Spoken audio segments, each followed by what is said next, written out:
Kemudian, bagaimana cara untuk merekrut tenaga pengajar untuk bimbingan belajar yang kita kelola? Yang pertama kali harus teman-teman pahami adalah mengenai prinsip-prinsip dalam merekrut guru atau pengajar. Ya, ada beberapa prinsip yang harus teman-teman pegang.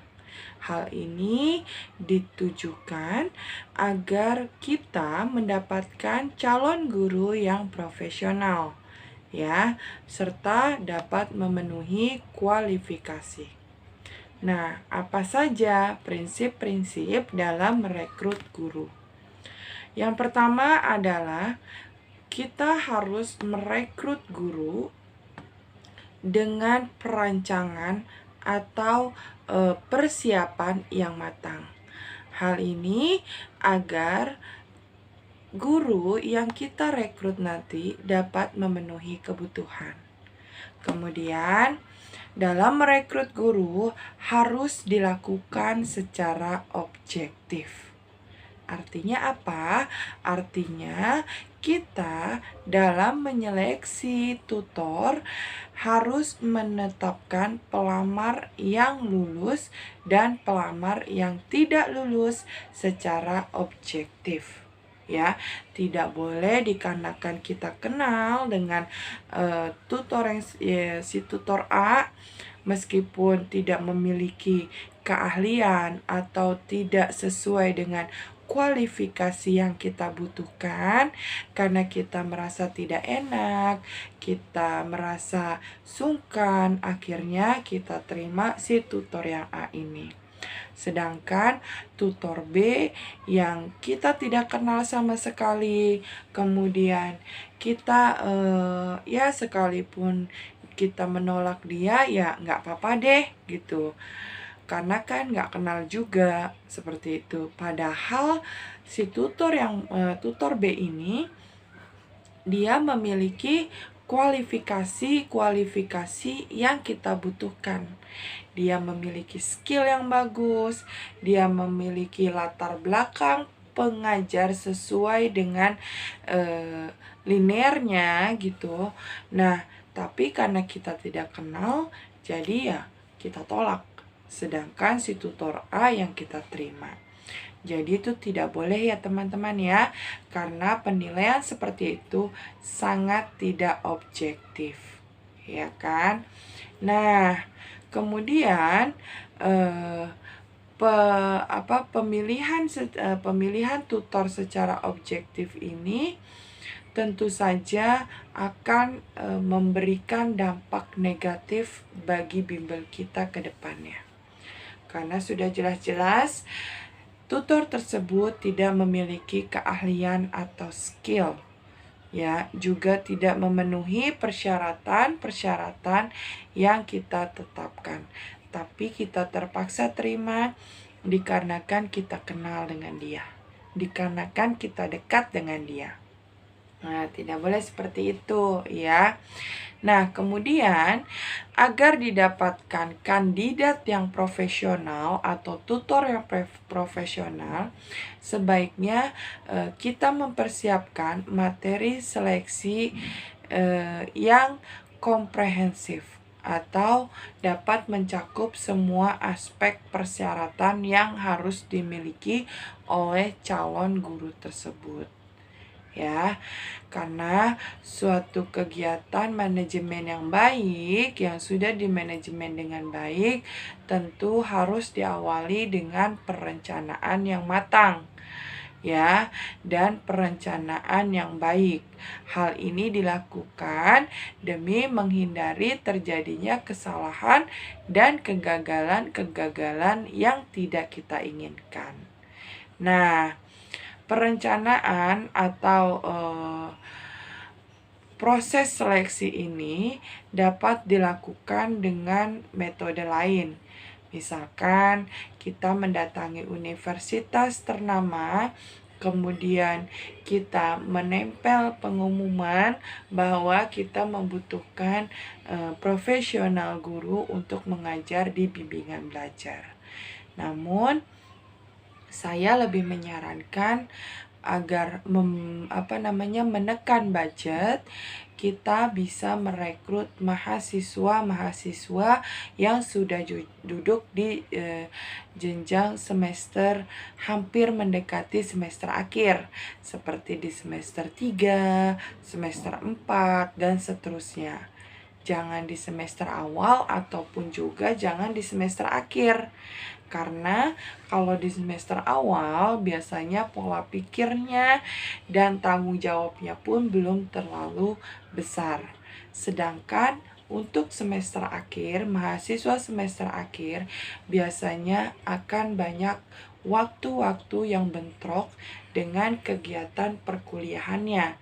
Dikarenakan dia sudah harus mempersiapkan seperti kerja praktek atau menyusun skripsi, pembimbingan, dan lain sebagainya.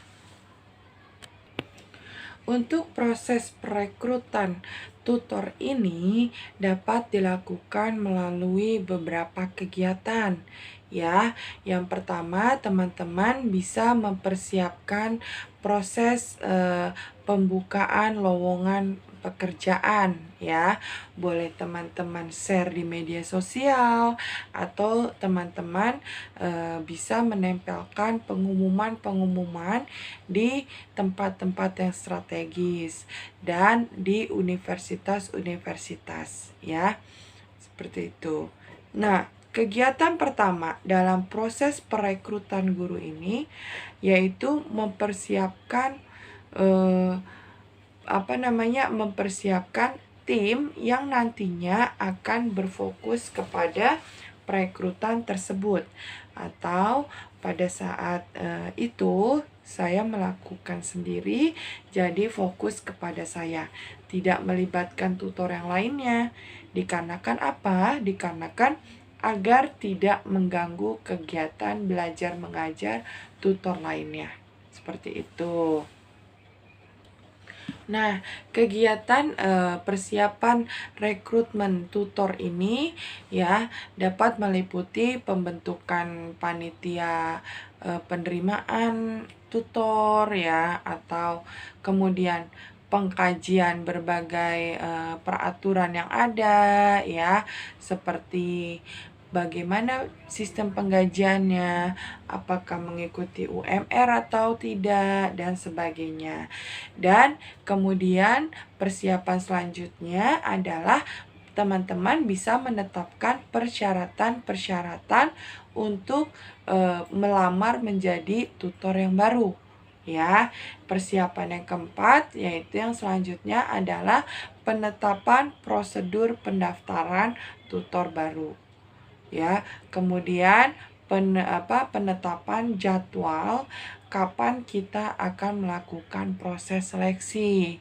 Ya, kemudian penyiapan fasilitas-fasilitas yang diperlukan dalam proses seleksi atau proses rekrutmen tutor baru tersebut, seperti media pengumuman penerimaan tutor baru, kemudian bagaimana format rekapitulasinya si pelamar ini, ada berapa jumlahnya, dan kemudian bisa juga format rekapitulasi pelamar yang diterima ya.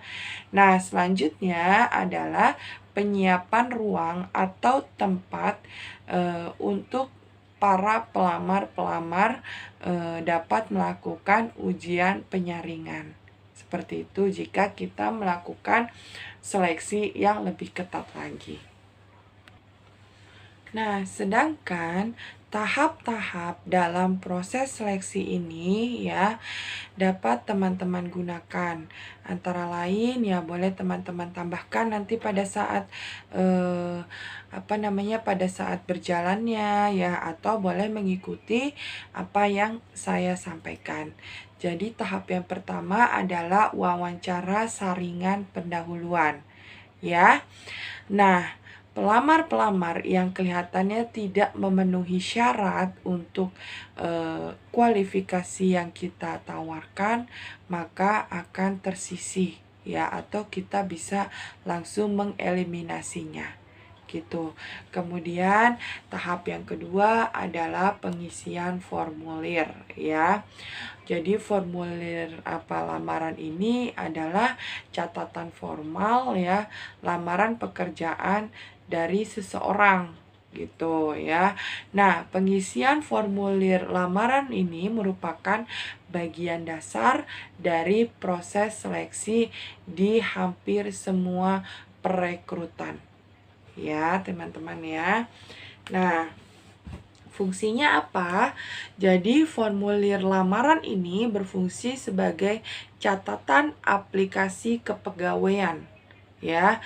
Dan salah satu cara untuk menelusuri bagaimana sih karakteristik dari si pelamar ini ya, apabila mungkin di kedepannya ya kita membutuhkan atau kita membuka lowongan pekerjaan untuk bidang yang lain. Berdasarkan aplikasi-aplikasi ya, atau berdasarkan data-data yang kita arsipkan, di situ kita bisa menyeleksi lagi kira-kira tutor mana yang bisa kita masukkan di bagian akademik atau di bagian belakang layar ya, kalau saya menyebutnya seperti itu. Kemudian tahap yang ketiga adalah wawancara kerja. Tahap wawancara kerja ini merupakan percakapan yang formal dan mendalam yang dilakukan untuk mengevaluasi kemungkinan penerimaan pelamar kerja ya. Jadi wawancara kerja itu juga dapat dimanfaatkan agar kita dapat menilai pelamar atau sifat-sifat dari pelamarnya. Seperti penampilannya seperti apa, kemudian bagaimana perangainya, kemudian bagaimana dia mampu mengontrol emosinya, kemudian kedewasaannya, sikap, motivasi, kemudian minat, dan lain sebagainya. Jadi di wawancara ini bisa kita ketahui. Nah, tahap yang keempat adalah tes seleksi. Jadi tes seleksi ini menjadi bagian yang paling penting di dalam proses seleksi karyawan. Dalam hal ini yang sedang kita bahas adalah proses seleksi atau rekrutmen guru. Nah, jadi di tes seleksi ini kita dapat memanfaatkannya sebagai alat atau sarana untuk menilai kemungkinan kecocokan antara pelamar kerja dengan persyaratan kerja atau dengan kualifikasi yang kita butuhkan. Seperti itu.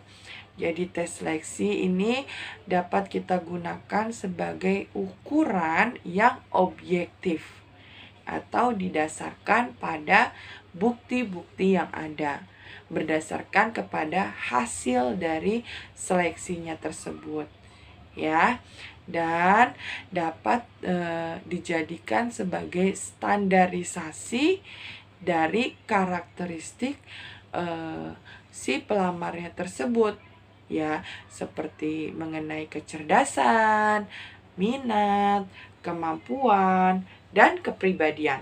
Seperti itu. Nah, tahap yang kelima adalah pemeriksaan referensi dan latar belakang. Nah, pada tahap pemeriksaan referensi dan latar belakang ini, kita dapat membuat keputusan hasil seleksi ya. Biasanya kita adakan dulu penyelidikan tentang latar belakang dari si calon tutornya ini, karena yang kita tawarkan adalah bimbingan belajar yang menawarkan jasa, jadi otomatis kita harus melakukan seleksi dengan ketat ya. Nah, tahap yang berikutnya adalah pemeriksaan fisik. Namun pemeriksaan fisik ini di bimbingan belajar saya tidak terlalu dominan ya, dikarenakan ya asalkan si tutor atau calon tutornya ini dapat berpenampilan rapih dan meyakinkan. Itu saja ya, seperti itu.